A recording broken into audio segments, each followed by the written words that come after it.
காலையில வேலைக்கு போயிட்டு நைட்டுக்கு தான் வரும். வந்தா குழந்தை ஆசையா தூக்கலாம் கொள்ளலாம் அதெல்லாம் கிடையாது. ஓகேன்னு சொன்னா நம்ம நிம்மதியா போலாம் மனசார. ஆனா அது வேண்டாம்னு சொல்ல மாட்டாங்க, போன்னு சொல்ல மாட்டாங்க. இதுதான் வேண்டாம்னு சொல்ல மாட்டாங்க, போயிட்டு வான்னு சொல்ல மாட்டாங்க. பையன் ஒரு அழுக்கு துணியை டச் பண்ண மாட்டான், கையால தொட மாட்டான், ஒரு பாத்திரத்தை தொட மாட்டான். ஆனா இப்போ அவனுடைய ரூம்ல இருக்கிற டாய்லெட்டை கழுவுறான். அனைவருக்கும் கோபிநாத்தின் அன்பு வணக்கங்கள். என் இனிய பொன்மொழிகளே எல்லோருக்கும் வணக்கம். முதல்ல நம்ம இளைஞர்கள்ட்ட இருந்து ஆரம்பம். எல்லா மருமகளும் எனக்கு தெரியும், அவங்க மாமியாரை மிமிக் பண்ணுவாங்க. என்னமோ நடக்க போகுது, என்ன நடக்க போகுதுன்னு தெரியல, ஆனா என்னமோ நடக்க போகுது. அவங்க மாமியார் பேசுற மாதிரி பேசி காட்டுறது, இமிட்டேட் பண்ணி பார்ப்பாங்க. நான் பார்த்திருக்கேன், நிறைய பேர் என்னுடைய தோழிகளே கூட பார்த்திருக்கேன் அவங்க மாமியார் எப்படி பேசுவாங்க. இந்த சின்ன வயசுல எவ்வளவு புத்திசாலித்தனமா பேசுறீங்க. நிச்சயமா நீங்க அப்படிலாம் பேசிட்டு இருக்கீங்களா உங்களுக்கு தெரியும். ஒரு நாள் அவங்களை சந்தோஷமா அதை பார்த்து ரசிக்கிறேன். எப்படி இமிட்டேட் பண்ணுவீங்க உங்க மாமியார?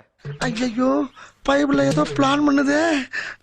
பெரிய பசங்க தான் இருந்தாலும் ஏங்க அண்ணன் ஆமாங்கண்ணே வாங்க இப்படிதான் பேசுவாங்க. என்ன இது கண்ணு காதுன்னு சொல்லி கூப்பிடுறீங்க அப்படின்னு. ஆரம்ப காலத்துல இருந்தே பாத்துக்கிட்டு இருக்க, நீ எப்பவுமே எனக்கு இடைஞ்சல் பண்ணிக்கிட்டே இருக்க. அவங்களோட நகையெல்லாம் இருக்கு இல்லையா, அவங்களோட வைரத்தோடு இதெல்லாம் ஷீ இஸ் வெரி ரொம்ப என்ஷூர் பண்ணிப்பாங்க எல்லாம் பல சீக்கிரம் சொல்லுங்க, எனக்கு நிறைய வேலை. ரொம்ப அடிக்கடி ஷீல் வைப் வருது. ஒரு பர்டிகுலர் ஒரு கிளாத் வச்சிருக்காங்க பனியன் மெட்டீரியல்ல. ஸோ ஷீல் என்ஷூர் எப்போ பார்த்தாலும் தொட சேர்ந்து பழிச்சுட்டு இருப்பாங்க.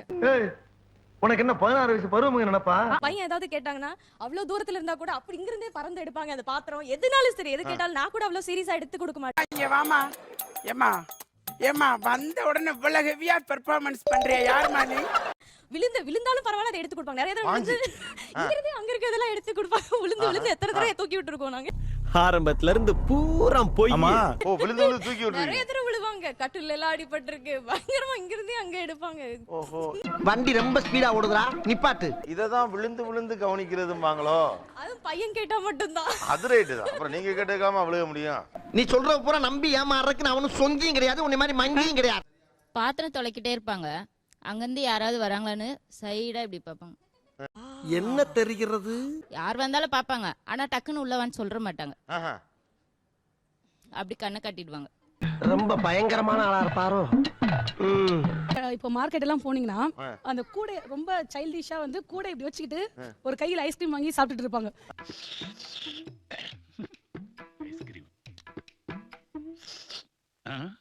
என்னம்மா சாப்பிடுறியா அப்படின்னு நான் ரொட்டீன் எல்லாம் சுத்தி பார்த்துட்டு இல்ல இருக்கட்டும் ஆண்டி வாங்க போலாம் அப்படின்னு. ஐஸ்கிரீம் வேணுமா? இல்ல பரவாயில்ல, நோ தேங்க்ஸ். டோன் கூட பாத்தீங்கன்னு வச்சுக்கோங்களேன், ரொம்ப ஹை டோனா இருக்கும். அவங்க எங்க வீட்டுல பெரியவங்க இருக்காங்க, அவங்க எப்படி கூப்பிடுவாங்க, லைலாமா அப்படின்னு. ஏயா கத்துற? நான் எவ்வளவு நீ கத்துற என்ன கோர்த்து விட்டு போயிட போல இருக்கு. எனக்கு கொய்யாப்பழம் வேணும், எனக்கு அது வாங்கி தரியா அப்படின்னு ஒரு குழந்தை மாதிரி கேட்பாங்க. ஏமா இதெல்லாம் ஒரு பொண்ணாமா? என்னம்மா இப்படி இருக்கீங்களம்மா? வீட்டில் யாராவது காலிங் பெல் அடிச்சாங்கனாக்க if she happens to open the door, அவங்க கண்ணெல்லாம் மூடிட்டு ஒரு ஹாப்பியா கேட்கும்போது எவ்வளவு சந்தோஷமா இருக்கப்பா. ரொம்ப ஹாப்பியா ஷி வில் இன்வைட். அவங்களுக்கு வரவங்களுக்கு ரொம்ப சந்தோஷமா இருக்கு, ஐயோ இந்த மாதிரி ஒரு ஆள் நம்மள வரவேற்கிறாங்களேன்ட்டு. அப்படிங்களா? ரொம்ப சந்தோஷம்.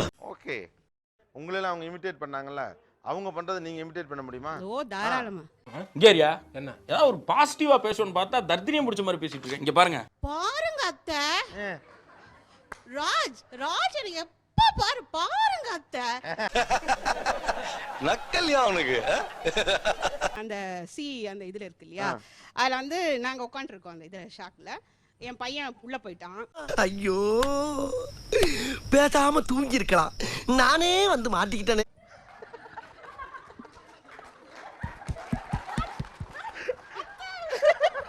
இது ஏதோ காமெடி பீஸ்ரா. ஆக்சுவலா அது வீடியோவை எடுத்து வரணும்னு நினைச்சோம், மறந்துட்டேன். அவ்வளவுதான், இன்னையோட உறவு அந்திருச்சுன்னு வச்சுக்க. மூஞ்சில முடிக்க மாட்டேன். காலையில வேலைக்கு போயிட்டு நைட்டுக்கு தான் வரும். வந்தா குழந்தை ஆசையா தூக்கலாம் கொள்ளலாம் அதெல்லாம் கிடையாது. ஐயோ நீங்க ரொம்ப டேஞ்சர் போல்தே. உள்ள போய் கதவு முன்னா வர்றதுக்கு ஒரு அவர் ஆகும். அந்த குழந்தை கதவு தட்டினா கூட திறக்காது.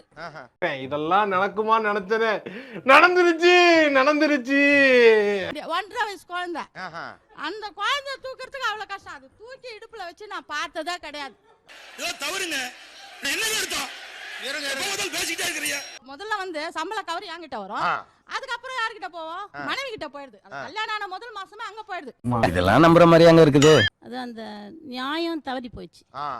நியாயம் தவறி போச்சு. நல்ல நியாயமான பையன், நடுநிலைமையா பேசுவான். நீதி வழங்கும் போது அண்ணன் தம்பி சொந்தம் பந்தம் பணக்கார ஏழை எதையுமே பார்க்க கூடாது. நான் சமைக்கல அப்படின்னு சொல்றாங்க. நான் வந்து என்னைக்காவது நான் சமைக்கிறேன்னு சொன்னேன்னா இல்ல இல்ல வேண்டாம் வேண்டாம் நானே செஞ்சிடறேன், விட்டு நீ வந்து ரெஸ்ட், நீ ஆபீஸ் போற, நானே பாத்துக்க. உன்னை கேட்டாரா அவரு?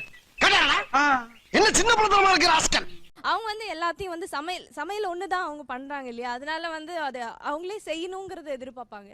நீ உருட்டுமா, உன் நல்ல மனசுக்கு நீ தான் ஜெயிப்ப. நான் வேலைக்கு போன பிறகு சார் அவர் 3 மணிக்கு சாப்பிட வருவாரு. அப்ப என்ன பத்தி எதுவும் குறைகள் இருந்தா அவங்கள்ட்ட சொல்றது. கொஞ்சம் கூட ரோஷம் இல்ல. நீ சொல்லிதானே தெரியுமா சகல, இதுக்கு மேலையும் பொறுமையா இருந்தோம்னா இந்த மீச வச்சதுக்கே அர்த்தம் இல்லாம போயிடும் சொல்லிட்டு அவர் நான் வந்தது நைட்டு அவர் பேசுற பேச்சு ஒரு மாதிரி இருக்கும்.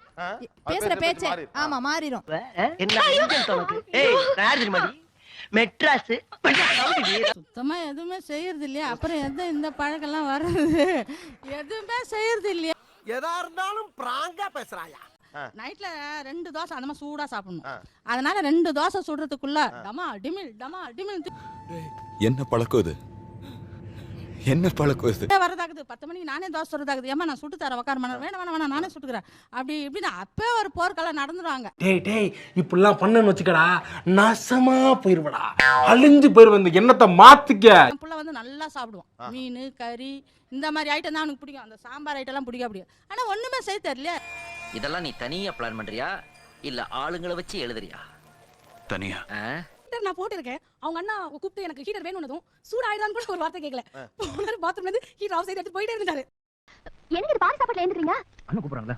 சாப்பிடும்போது சாமியை கூப்பிட்டாலும் போக கூடாதுமாங்க. சாப்பிடுங்க. என்னன்னு கேட்டு எனக்கு காலையில எழுந்து கொண்டாடி தோசை சுட்டு தரான். மனசு வலிக்குது. ஒரு தப்பும் பண்ணவே இல்லை, உலக லெவல்ல பழி போடுறாங்க. என் பையன் ஒரு அழுக்கு துணியை டச் பண்ண மாட்டான், கையால தொட மாட்டான், ஒரு பாத்திரத்தை தொட மாட்டான். ஆனா இப்போ அவனுடைய ரூம்ல இருக்கிற டாய்லெட்டை கழுவுறான். என்ன இந்த நேரத்துல ஆறுது? எப்படா அந்த மாதிரி பிள்ளைகளை வச்சு கொஞ்சிரீங்க? ஏய் சலப்பணும். ஓகே, நான் அடுத்து ஒரு நேரடி கேள்வி கேட்கிறேன். நிறைய பேருக்கு இருக்கக்கூடிய விஷயம், நீங்கள் உங்கள் வீட்டுக்கு போவதற்கு உங்கள் மாமியாரிடம் எளிதாக பெர்மிஷன் கிடைக்குதா? ஏன் இதை உனக்கு சொல்லி ஆகணுமா? குழந்தை பிறந்த பிறகு ஒரு 2 நாள் அங்க போய் இருக்கணும்னா எங்க அந்த குழந்தை அவங்க மேல ரொம்ப பாசமா இருந்துருமோ அந்த ஒரு ஃபீலிங் அவங்களுக்கு இருந்துட்டே இருக்கு. இன்செக்யூரிட்டி. ஐயா அவங்க சொல்றத நம்பாதீங்க, அவ்வளவும் போய். ஓகேன்னு சொன்னா நம்ம நிம்மதியா போலாம் மனசார. ஆனா அது வேண்டாம்னு சொல்ல மாட்டாங்க, போன்னு சொல்ல மாட்டாங்க. இதுதான் வேண்டான்னு சொல்ல மாட்டாங்க, போயிட்டு வான்னு சொல்ல மாட்டாங்க. ரொம்ப கெடுதல் பண்றீங்க எங்களுக்கு. அது மனசு இருக்காது நமக்கே போக, அப்புறம் அந்த ஒரு விருப்பம் வராது. இவங்க தான் கரெக்டான ஒரு ஸ்டாண்ட வச்சாங்க, தமிழகத்துடைய ஸ்டாண்ட்.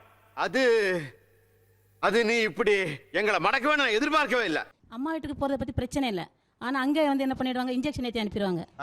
இந்த மாதிரி மாமியார் ஒரு வழி பண்ணிடு. சண்டாளா நினைச்ச மாதிரியே சரிங்க திருப்பி விட்டானே, நான் என்ன பண்ணுவேன்? கைக்குள்ள வச்சுக்கோ, புருஷனையும் கைக்குள்ள வச்சுக்கோ, அவளையும் கைக்குள்ள அது வச்சுக்கோ. எப்பவுமே நடக்குமா? அது அந்த பயத்தினாலதான் அவங்க வந்து அந்த பக்கம் அனுப்புறதுக்கு கொஞ்சம் யோசிக்கிறாங்க. பாத்தியில ப்ராடக்ட்ட 30 வருஷம் எக்ஸ்பீரியன்ஸ் எப்படி பிடிச்சது பாத்தியா? என் மருமக இல்ல, என் மகன் எல்லாரும் சொல்றாங்க. நீங்களும் அவங்க எங்க அம்மான்னு சொல்றீங்க, ரைட்டா? ஆனா அவங்க மகளுக்கு கொடுக்கிற அதே உரிமைய, அதே சுதந்திரத்தை, அதே அன்பை உங்களுக்கு கொடுக்கறாங்களா? அப்புறம் நான் உங்ககிட்ட விளையாட்டா பேசுற புராணிக்கு நம்பிட்டீங்க.